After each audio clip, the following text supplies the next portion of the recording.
అందరికీ నమస్కారం. కార్యక్రమం ప్రారంభించే ముందు గురువుగారు బ్రహ్మర్షి పత్రి గారికి ఒకసారి మనం ధన్యవాదాలు చెప్పండి. మనం గత 7 ఎపిసోడ్ల నుంచి ఒక విషయం మీద చెప్పుకుంటున్నాం. ఈరోజు 8వ ఎపిసోడ్. ఏమిటంటే ఆ విషయం చనిపోయిన తర్వాత కూడా వచ్చే వాటి గురించి చెప్పుకుంటున్నాం.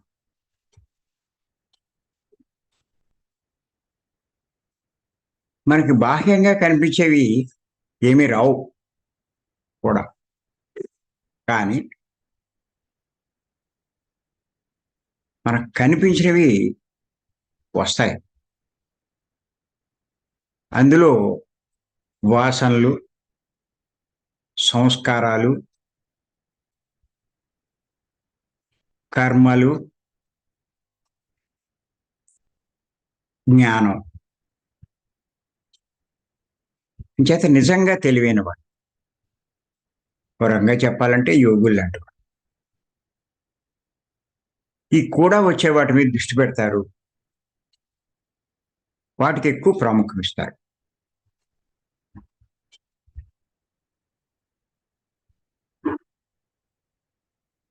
కూడా రాని వాటికి పెద్ద ప్రాముఖ్యం ఇవ్వరు.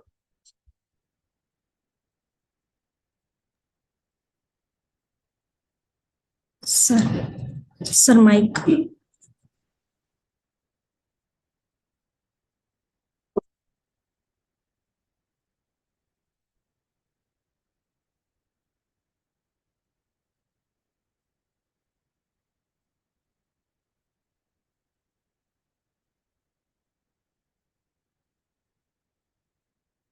ఇప్పుడు మనం కర్మల గురించి చెప్పుకుంటున్నాం. ఈ కర్మలు అన్నవి చాలా ముఖ్యమైనవి. చాలా ఎక్కువ దృష్టి పెట్టాలి. భవిష్యత్ జీవితం బాగుండాలంటే కర్మల మీద ఎక్కువ దృష్టి పెట్టాలి. కర్మలు ఎన్ని రకాలు, ఏ కర్మలు చేయాలి, ఏ కర్మలు చేయకూడదు, ఎటువంటి కర్మలు మనకు ముక్తినిస్తాయి, జన్మ రాహిత్యాన్ని కూడా పొందగలుగుతాం, ఇలాంటి విషయాలు తెలుసుకున్నాం.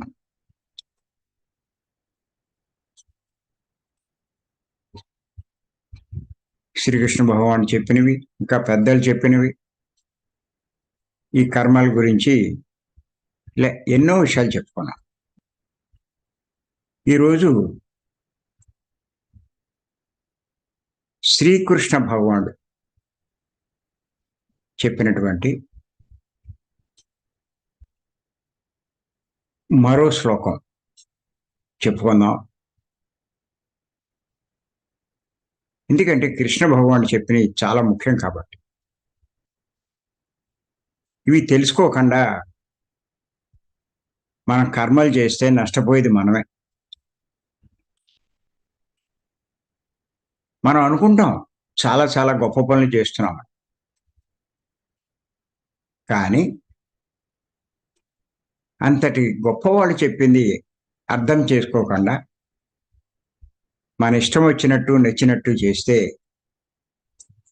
మనం అనుకున్నట్టు ఫలితం రాదు, నష్టపోవాల్సి ఉంటుంది. ఇంకా తెలుసుకోవాలి.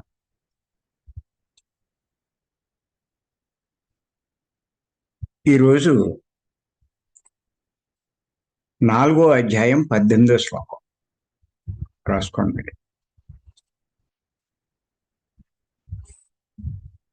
కర్మణ్య కర్మణీయ వశ్యేదే కర్మణి చ కర్మయః నా బుద్ధిమాన్ మనుష్యేషు నా యుక్తః కృష్ణ కర్మకృత్.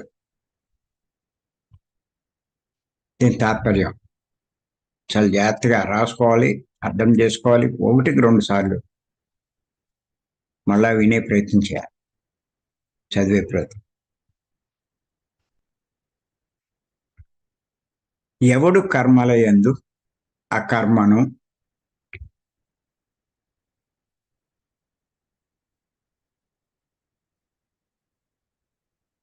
అకర్మమునందు కర్మను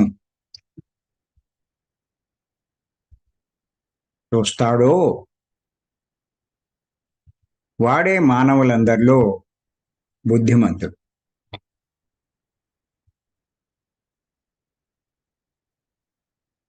వాడే యోగి అవుతున్నాడు.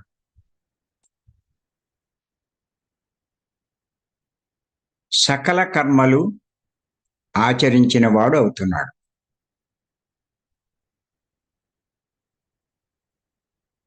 తాత్పర్యం మళ్ళీ ఇంకొకసారి చెప్తాను. ఎవడు కర్మల యందు అకర్మను అకర్మమునందు కర్మను చూస్తాడో వాడే మానవులందరిలో బుద్ధిమంతుడు. వాడే యోగి అవుతున్నాడు. సకల కర్మలు ఆచరించిన వాడు అవుతున్నాడు.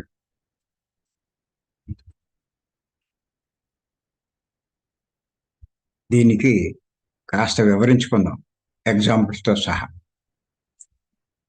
లేకపోతే ఇది అర్థం చేసుకోవడం కష్టమే.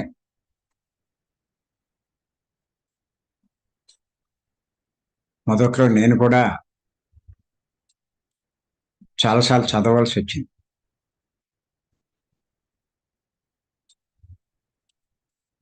సరే, ఎందుచేతనంటే అన్నిటికీ మనసే ప్రధాన కారణం.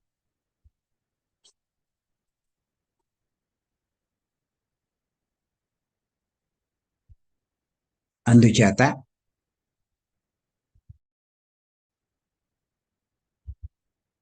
కర్మ చేయని వారికి, కర్మ చేసిన వారికి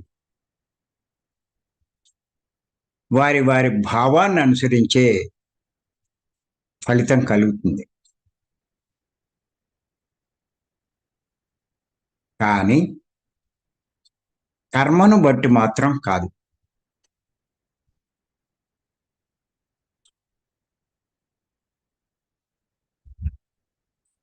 ఇదే శ్రీకృష్ణ పరమాత్మ పై శ్లోకం ద్వారా చెప్పింది.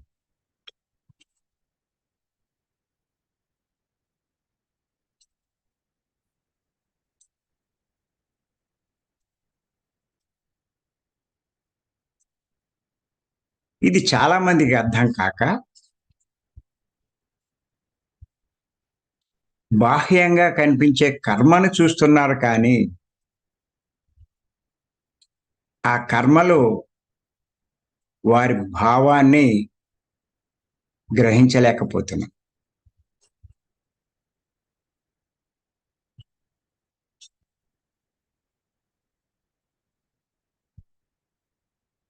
గొప్ప యోగీశ్వరుడైనటువంటి శ్రీకృష్ణ పరమాత్మ చెప్పింది సామాన్యులు అర్థం చేసుకోవడం చాలా కష్టం, చేసుకోలేరు కూడా.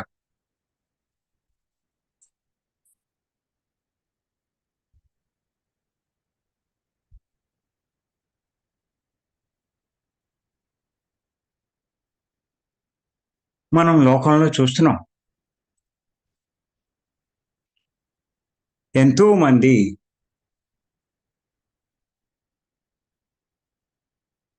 పూజలు, ప్రార్థనలు, నమాజులు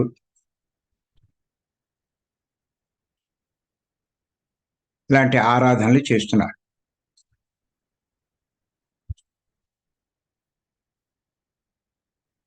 దేనికోసం అంటే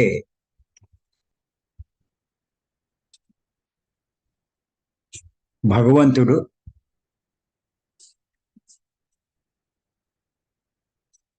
వీరి కోరికలు తీరుస్తాడని,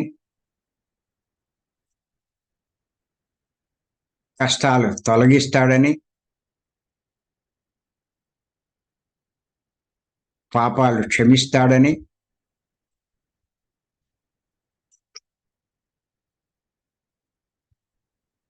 చేస్తుంటారు.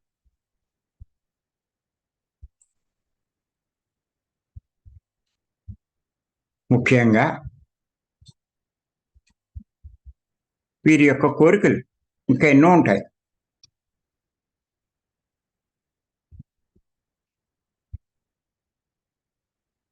అంటే వీరి భక్తి కోరికల మీదే కానీ భగవంతుని మీద కాదు.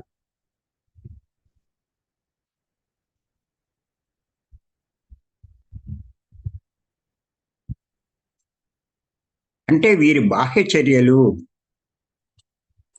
భగవంతుని మీద, భావం కోరికల మీద అని స్పష్టంగా మనకు అర్థమవుతుంది.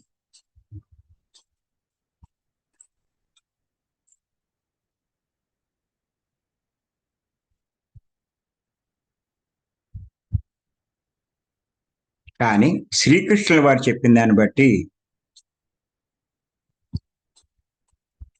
వీరి యొక్క బాహ్య చర్యలు కంటే భావానికే ప్రాధాన్యం ఇవ్వబడుతుంది.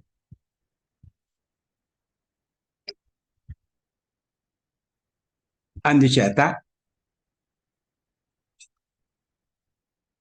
వీరి భక్తి భగవంతుని మీద కాకపోవడం వల్ల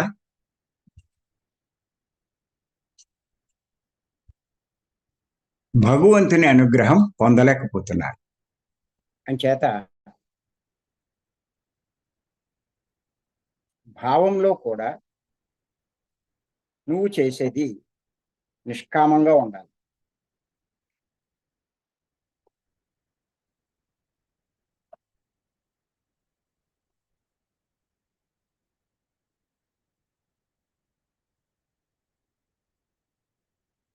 అని చెప్పడం జరిగింది. చిన్న ఉదాహరణ చూద్దాం. ఇద్దరు సాధువులు ప్రయాణం చేస్తూ ఉంటే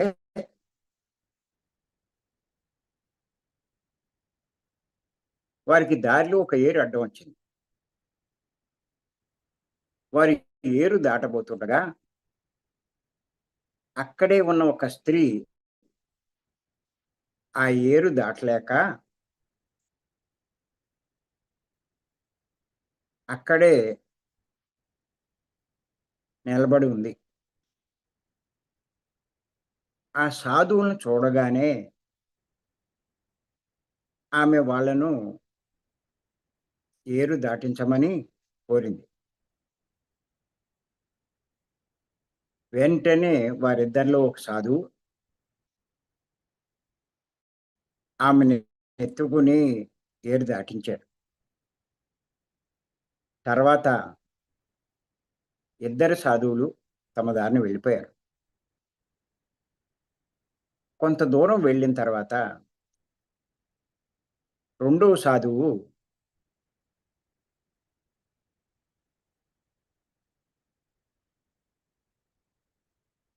మొదటి సాధువుతో ఏమన్నాడంటే, ఏమయ్యా, స్త్రీని ముట్టుకుని అపచారం చేశావు. ఈ విషయం గురువు గారికి తెలిస్తే ఏమవుతుందో తెలుసా అన్నాడు. అప్పుడు మొదటి సాధువు, మనం 2 మైళ్ళ దాకా వచ్చాం, నువ్వు ఆవిడని ఇంకా మోసుకొస్తున్నావా? నేను ఆమెను అక్కడే వదిలేశానే అని ఆశ్చర్యంగా ప్రశ్నించాడు. ఇక్కడ ఏం జరిగిందంటే, మొదటి సాధువు ఆ స్త్రీ కోరిక మేరకు నదిని దాటించాడు. కానీ రెండో సాధువు ఆ స్త్రీని ముట్టుకోలేదు. కానీ ఆమె గురించే ఆలోచిస్తున్నాడు. ఇక్కడ గ్రహించవలసింది, స్త్రీని ముట్టుకోకపోయినా రెండవ సాధువు మనస్సులోనే ఆ భావం ఉండడం వల్ల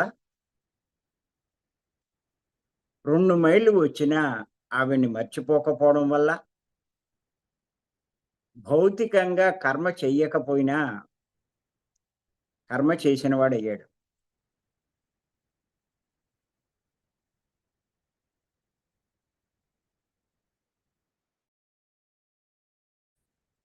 కానీ మొదటి సాధువు స్త్రీని ముట్టుకున్నాడు.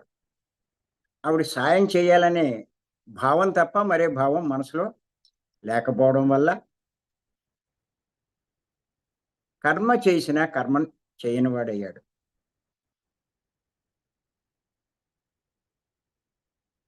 మరిక్కడ శ్రీకృష్ణ భగవానుడు చెప్పిన ప్రకారం కర్మలు, అకర్మ అంటే కర్మ చేసినా భావం శుద్ధంగా ఉండడం వల్ల మొదటి సాధువు కర్మ చేయని వాడయ్యాడు. అలాగే రెండో సాధువు కర్మ చెయ్యకపోయినా కర్మ చేసిన వాడయ్యాడు. దీన్నే అకర్మలు, కర్మ అని అంటారు. ఇదే పై శ్లోకం ద్వారా భగవానుడిచ్చినటువంటి సందేశం. ఇక్కడ మనం పత్రి గారి గురించి కూడా మనం తెలుసుకోవాలి. పత్రి గారి కోపం ప్రదర్శిస్తూ ఉంటారు. ఆయన కోపం ఎప్పుడూ ఇతరుల పొరపాటు మాటల మీద, వారి అజ్ఞాన చర్యల మీద, వారి చేతల మీద ఉంటుంది. అంతేకాని వ్యక్తిగతంగా ఆయనకి ఎవరి మీద కోపం ఉండదు. ఆయన ఉద్దేశం ఎంతసేపు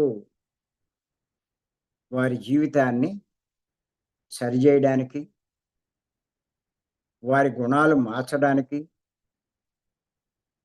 వారిని జ్ఞానవంతులు చేయడానికి. అంతేకాని వారి మీద ద్వేషంతో, పగతో, కక్షతో కాదు.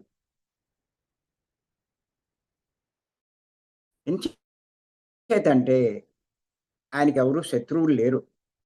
అందుచేత ఆయన పైకి కర్మ చేసినట్టు కనపడినా ఆయన అకర్ముడే, అంటే కర్మ చేయనివాడే. ఇదే విషయం చాలా మంది గురువుల్లో మనం గమనించొచ్చు. అలాగే ఆయన దగ్గరకు ఎవరు వచ్చినా జ్ఞానాన్ని పొందడానికి వచ్చారనే భావిస్తారు. జ్ఞానం కోసం వచ్చిన వారిని ఏ గురువైనా వారి అహంకారాన్ని పోగొట్టడానికి ప్రయత్నిస్తారు. వారి అహంకార స్థితిని బట్టి ఒకరిని కోపగించుకుంటారు, ఒకరిని చిరాక పడతారు, ఒకరిని పట్టించుకోరు.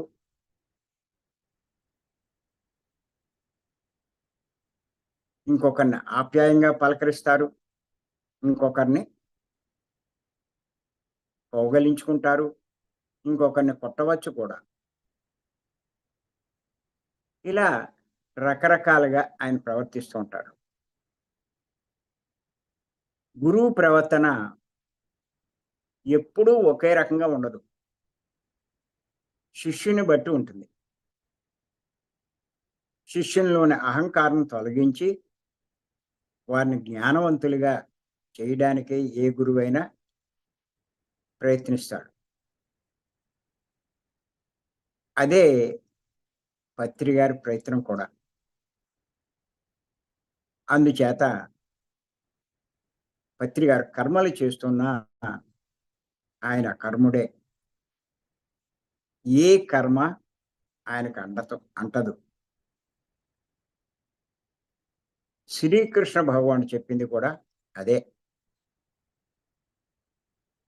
అటువంటి పత్రి గారిని సామాన్యులు ఏం అర్థం చేసుకోగలరు చెప్పండి? ఆయన ఇలా కోపగించాడంటూ వీరు ఆయన్ని కోపగించుకుని వెళ్ళి దానికి దూరంగా వెళ్ళిపోతారు. నష్టపోయేది ఎవరు? బయటికి వెళ్ళిపోతే ఆయన దగ్గర ఉన్న జ్ఞానం వాళ్ళకి లభిస్తుందా? ఆ జ్ఞానం ఇచ్చేవాళ్ళు ఎవరున్నారు? నష్టపోయేవాడు వాడే. వాడి మంచి కోసం ఆయన చేసింది అపార్థం చేసుకుంటే ఎవరు నష్టపోతారు? ఇంకా కొంతమంది వాళ్ళని తిట్టకపోయినా ఎవరినో తిడితే అలా తిడతాడేంటంటూ ఆయన వదిలేసిన వాళ్ళు కొన్ని వందలు కాదు, వేల మంది ఉన్నారు.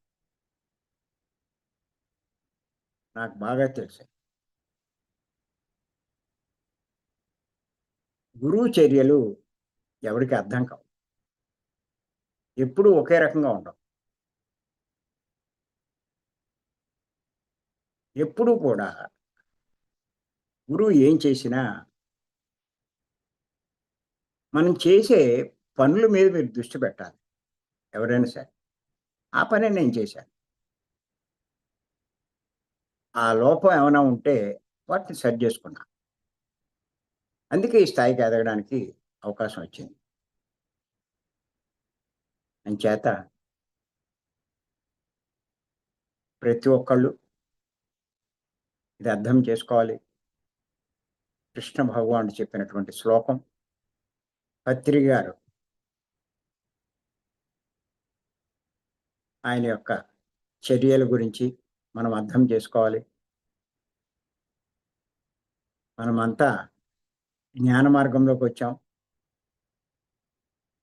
అవతార్ మెహర్ బాబు చాలా స్పష్టంగా చెప్పారు. ముముక్షువు అంటే సాధకుడు గురువు యొక్క సహాయం చాలా అవసరమని చెప్పారు. సాధకుడు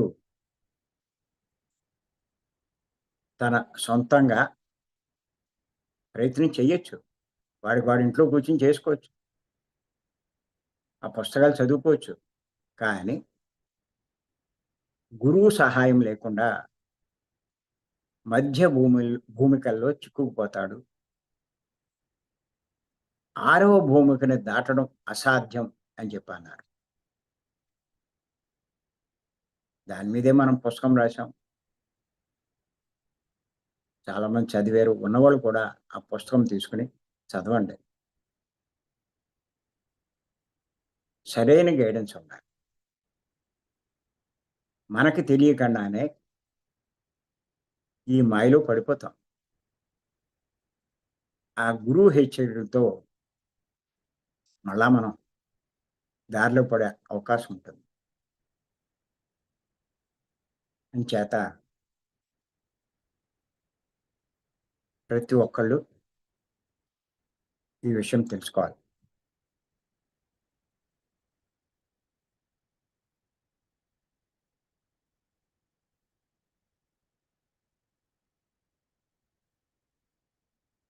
మరి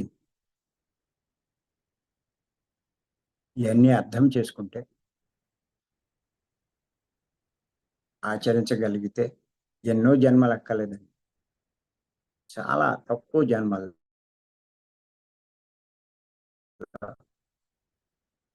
మన లక్ష్యాన్ని మనం సాధించగలుగుతాం. మరి ఈ అవకాశం ఇచ్చిన మీ అందరికీ ధన్యవాదాలు చెప్తున్నాను. రేపు మరికొన్ని విషయాలు మనం తెలుసుకుందాం.